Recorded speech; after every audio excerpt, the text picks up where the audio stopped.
ఒక చిన్న పల్లెటూరిలో చుట్టూ పచ్చని పొలాలు, సిరి అనే అమ్మాయి మరియు ఆమె తమ్ముడు రాజూ జీవించేవారు.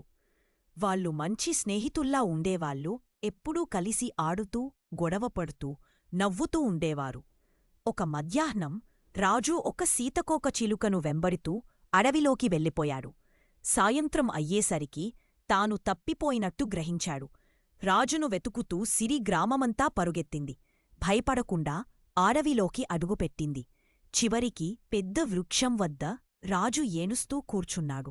సిరి అతని వద్దకు పరిగెత్తి గట్టిగా కౌగిలించుకుంది. ఆ రాత్రి రాజుకు నిద్రపట్టలేదు.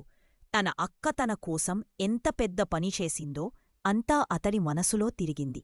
రక్షాబంధన రోజున రాజు తెల్లవారజామునే లేచి కాగితపు పువ్వు తయారుచేసి సిరికి ఇచ్చాడు.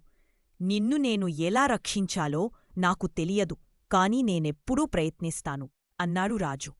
ఆ రోజునుండి రక్షాబంధన కేవలం పండగ కాదు, అది వారి ప్రేమ, త్యాగం, అక్కచెల్లెల బంధానికి గుర్తుగా మారింది.